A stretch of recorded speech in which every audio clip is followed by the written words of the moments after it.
Joining us now to make sense of this is Phil Weiss of Argus Research. He's Bloomberg's #1 ranked analyst on BP. Good morning to you, Phil. I know you think this is inevitable at this point. Explain to me what a dividend cut looks like. The reason I think it's inevitable is because there's so much political pressure on BP. I think it's really a good sign of good faith.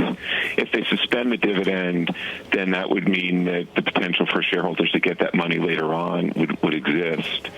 Right now, I'm just forecasting a cut in the dividend, but it wouldn't surprise me at all if they did decide to suspend it.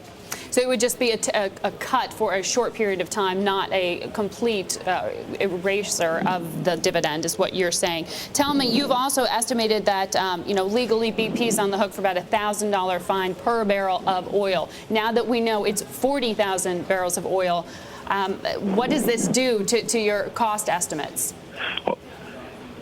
I think that part of what goes into that cost estimate, it could actually be more from some reports I've read. It really depends on if they decide that there's negligence against BP here.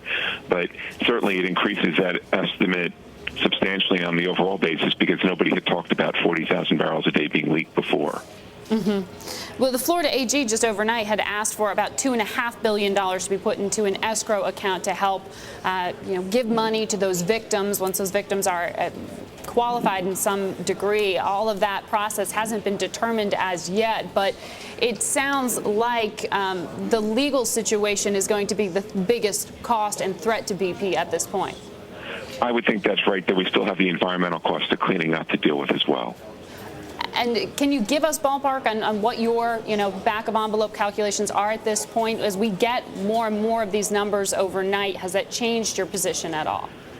I still have not given a formal number because I think there's just too many unknowns here for us to predict an actual number.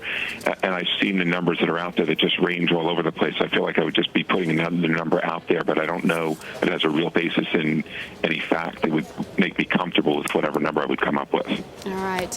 And lastly, all this political spillover, the controversy in Britain over what this would cost UK pensioners, should there be a cut or a suspension of the dividend, the concern here of what that would do to pensioners in the U.S., you don't think that's going to change the position for BP? You think the government's going to force them to do this?